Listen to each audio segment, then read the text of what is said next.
Yes. Manchester More here again, and today I'm here to talk about some underlying issues, some things to look forward to, and to get ready for the season.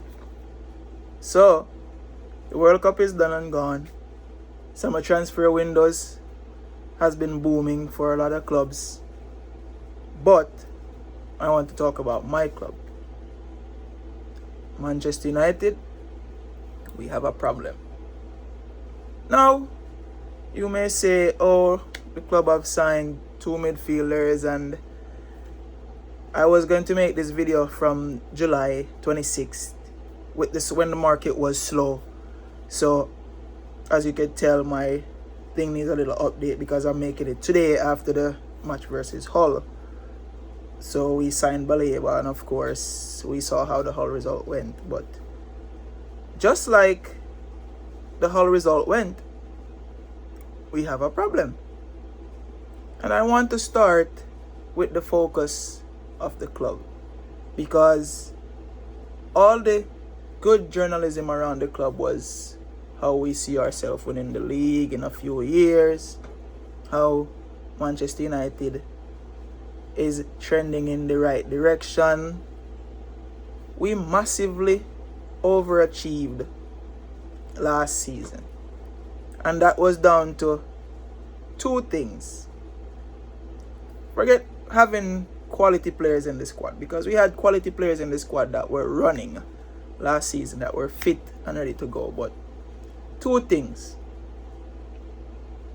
we had the new manager bounce, and we had the new manager bounce at the perfect time in the season when we were playing the 2 teams at the top of the table. You don't need to pep the squad up by telling them, oh, you have to do this and that when we're going into a Manchester derby. You don't have to pep the squad up when we're going to play against Arsenal, because as Manchester United players, you know, when it comes to Manchester City, Arsenal, Liverpool, those are must-win games. Whether we're in a title race, whether we're 15th in the league, those games are must-win games because of Manchester pride. So we had the new manager bounce at the perfect time when playing those teams, and we carried that through with the momentum. But one of my biggest things why I think we succeeded last season and overachieved was because of 1 game a season.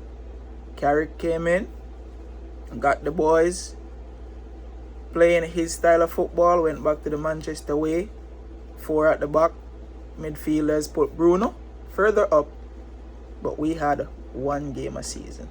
Other clubs had 2, other clubs got tired, a lot of clubs were shit last season, and we capitalized, won the games that we should win, saw a few glimpses of stuff that might go bad, but we finished 3rd, gave Carrick the job after the new manager bounce, and we said, oh, we're gonna be active this transfer window.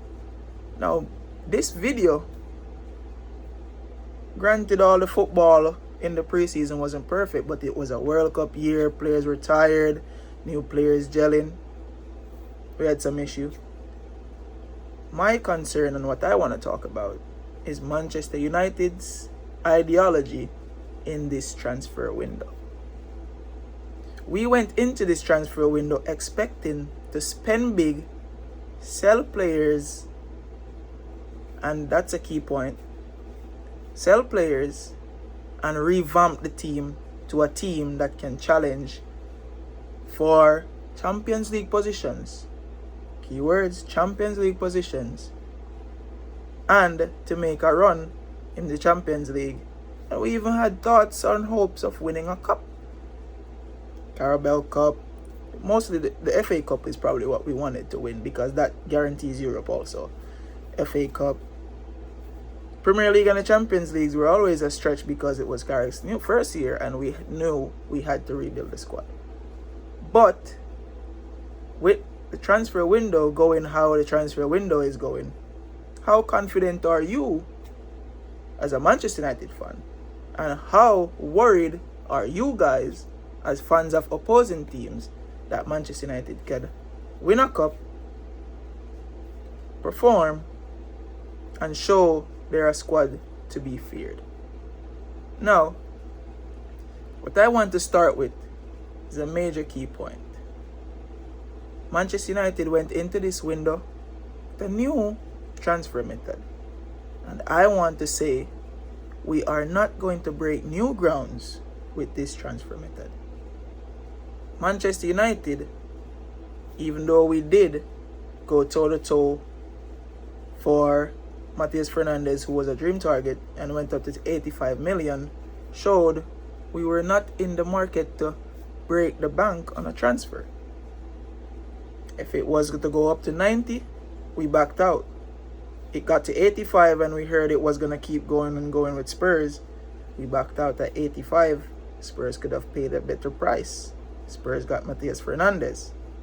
Elliot Anderson, even if he wanted to go to City first, was our dream target. We backed out because, as you see, he went and was a £100 million player. Sandro Tonali, £100 million. Spurs bought him again. All Manchester United top targets went to rivaling clubs because of our new transfer market method. Don't overpay, not willing to pay big contracts. Then we spent a fraction of the transfer window talking about Aurélien Tchouameni. If you wanted Tchouameni from Real Madrid, it was never going to be cheap. You were never going to pay less money. And you were never going to give him a small contract. How would we expect to sign Tchouameni for less than 100 or less than 80 million and expect that he would accept 200,000? I digress. But I wanted to say we are not going to break grounds with our transfer method. That leads me to the next point. We are not recruiting and resetting the market with our recruitment. Manchester United went in to reset the transfer market. We cannot reset a market we broke. Manchester United had always been the club that was the aggressor. Give me your best player. I'll buy your best player. I'll give you this money. Oh, he's not available? He's available now when I open the checkbook. It has been obvious and it has been our way for a long time. Manchester United is one of the clubs that helped broke the transfer window, the transfer market and transfer prices. I'll speak about that a little more later. But like I wanted to say, you cannot reset a market you broke. Price of everything is up now. You cannot go into a car mart and tell them, oh, I know you value this car at 50, but I have 30 and that's as much as I go. You can't purchase or is willing to purchase a car that they tell you only runs on 90 and go to buy E87 gas because it's cheaper and say, oh, the car should run well because gas is gas. If you buy a car from a dealership and they tell you only use 90 leaded gas, and you put 87 gas in that car and it breaks before your warranty is up and you tell them what you did, do you think they'll tell you, oh, we're responsible? So you cannot go to a player and tell them, oh, I know you made 200,000, but I want you to accept 150 because this is Manchester United. That Manchester United has gone. We're living in the now. We cannot go to a club and tell them, oh, I know you want 100 million for the player, but here's 60 and get him. Not every player nowadays is going to push for a transfer to Manchester United. That Manchester United is sadly gone. One time, every player wanted to play for Manchester United in their career. Now, it's the Liverpools, it's the Manchester Cities, it's the Real Madrids. Even Arsenal has overtaken us in that regard. So, we have to understand that until we get back to our winning ways, we are not resetting a market. A market that we broke. We have heard after finishing third, we're a few signings away, how the team has been performing well. But if you look at our recruitment over this summer, we are not recruiting to win the Premier League. Arsenal has 2 squads that could play week in, week out and finish maybe first and third in the league. Man City has always been known to have 2 squads. Manchester United struggles to put out a challenging starting 11. We are not recruiting players that are coming in and challenging players in our camp to win the Premier League. You need players, backups, and supporting members that will challenge even the lower tier teams when you have to rotate the squad. Manchester United, at the making of this video, completed their 3rd signing 2 days ago, had made 2 signings the whole transfer window. A Santos that played a little games in Chelsea, huge potential, and an older Yuri Tielemans that was captain in Aston Villa. Manchester United did not go out and buy a left winger, a backup striker, any players in the defensive positions to strengthen the team. We got a backup goalkeeper. How many games will he play? If he plays, you never know. And that's about it. If you are recruiting the captain of Villa, that's 29, and Andre Santos from Chelsea for 50 million that you see huge potential in, a backup goalkeeper, and an 18-year-old kid that's playing in the academy, are you recruiting to win the Premier League? Now, every season you go into this season, it's to win the Premier League. No matter what club you are, it's a pipe dream, win the Premier League. Leicester went into the Premier League expecting to win it. They did. Every club starts with the false reality of winning the Premier League. Some clubs have realistic goals of staying up, making the Champions League. But if you're a club like Manchester United, you go in expecting to win the Premier League. At least fans. If you don't, Champions League positions, a cup, an okay season. Not a good season, an okay season. Maybe those standards are gone because with the recruitment, the signings, and the way the club is playing, I cannot see us winning the Premier League. We also mentioned at the end of the season, our goal is to win the Premier League in a few years. Now, as a Manchester United fan and a fan of football, we are nowhere close to a few years to win the Premier League. Why do I say that? Benjamin Sesko missed most of the preseason because he was injured. Striker that played, Joshua Zirkzee. We were down 2-0 to Hull today. Joshua Zirkzee did not see the field. Where's your backup striker? Benjamin Sesko also did not start the game today, who was our marquee signing for a striker last season. Matheus Cunha, who we were playing at left wing, started as our striker today, with Dargo as our left wing and Mbeumo on the right, who Mbeumo had been the one starting at striker today. See my point? See what I'm getting at? Arsenal started the Community Shield with Kai Havertz, the striker, Bukayo Saka, Solis, an exciting winger they bought, Bruno Guimaraes, who they bought to back up Declan Rice. The captain of Newcastle is a backup for Arsenal's centre mid. And so on and so forth. You know the Arsenal team. You are telling me we are taking our starting right winger or our starting left winger, putting them and forcing them to play striker, and expecting to be a few seasons away? Last season, under Ruben Amorim, we expected a massive overhaul.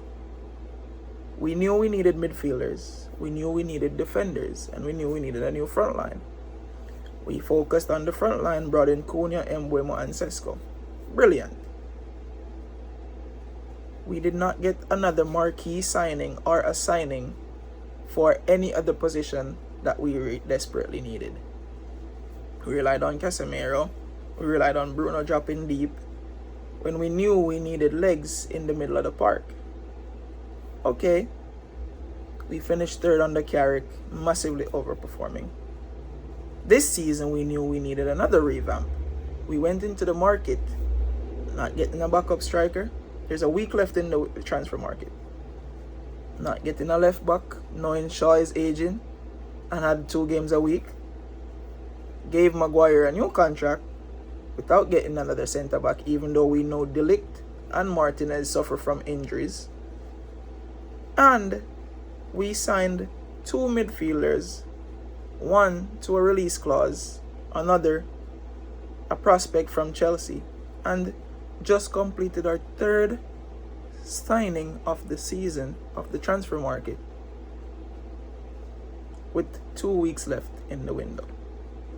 How are we a few seasons or signings are a little away from winning the Premier League when our competition has 2 teams that could finish in the top 4 of the Premier League? With 2 games a week, 3 games a week, there is no way that was showing you that we're in to win the Premier League soon. Manchester United also showed that they're copying a lot of clubs. But the problem I have is we are copying clubs that have not won for a long time. Manchester United's model in the transfer market has resembled that of Spurs of yesteryear. We also have the ideology of Chelsea. Buy a young player, hope he turns out great, sell him on. A business. You have one of the clubs with the most history in England, and you're turning it into a business of signing and selling on players. Not going for glory, signing and selling on players. We have adopted the Spurs model. Everybody knows a new stadium is on the cards for Manchester United. Everybody knows a new stadium is a big boom to the owners. So we're signing players at lower values to fill gaps, to build out the squad in hopes that we get to stay in the Champions League, hover around top 5, maybe win a cup here or there until we get the new stadium. Our transfer model has modeled Tottenham to the T because, as you could see with Spurs, they paid lower wages. It's been said on multiple podcasts. Signed option Bs and Cs to save some money. Get the new stadium, and all of a sudden, Spurs signed 2 players for close to 100 million each, in Tonali and Matheus Fernandes. Spurs has ripped the script now. They got their stadium. Now they're spending the money. Manchester United spent the money, won a few stuff here and there, Europa League, went to a couple Europa League finals, finished at 2nd, 3rd, 4th. But we have copied clubs that have not won the Premier League in years. Spurs has never won it. Maybe. Chelsea hasn't won it in over 10 years. Maybe. But those are the clubs that we're copying when going for transfers. Sign young players, sign the lower tier players, save some money to get to a stadium. You cannot tell your fans your goal is to win and you're close to winning or a few signings away, and then you're signing fillers to sell on for potential and gain and expect that everybody would be happy with how you approach the window. So no, we are not close to winning the league, and we're copying teams that are not close to winning the league in hopes that it works out for us. That is not the Manchester United I know, and that is not the Manchester United I want to see. Holding the funds to build a stadium when you had one of the most historic stadiums in England has got to be one of the most gut-wrenching things to put up with as a fan. You know the players that you need are out there. You know the quality of players are out there, and you know the club still has history and players would still play for Manchester United. But if we go into each season signing 3 forwards one season, signing 3 midfielders the next, and then signing 3 defenders the season after that, we are pushing the goalposts year and year, season and season on, in hopes that we run into a miracle, as we did last season, and challenge for a title. You do not challenge for a title signing C-tier players, trying to rebuild a market and expecting for miracles or hoping for miracles. Manchester United was never a club that worked off miracles. We were the best, we bought the best, we played against the best, and we beat the best. It has been said on multiple podcasts that training at Manchester United in the peak years was harder than some of the games they played in. Manchester United had always had 2 or 3 options that were above every other option when challenging for titles. Manchester United's options to start in our starting 11 this season can't even make the bench of some of the clubs challenging for the Premier League. How, with starters that don't start for clubs in the Premier League, can you tell me we're a few seasons away? We still need a full revamp of the squad. But the owners, the higher-ups, CEOs, COOs, all those in charge feel they could churn the pot, lead the fans on, and have them believing that signing young players, signing potential, and hoping for miracles is okay until we get a stadium. That is not the Manchester United way. Manchester United is about history, is about winning, and is about having the best. As a Manchester United fan growing up, I always used to wonder who we would start. Think about it. If you are a Manchester United fan of old, we had so many different options to play and so many different styles and types of players to put in each game. No team knew who we were playing. No team could prepare for us because us preparing for other teams was harder than us playing other teams. We bought the best. We trained with the best because our 22-man squad was better than the starting 11s of other Premier League teams.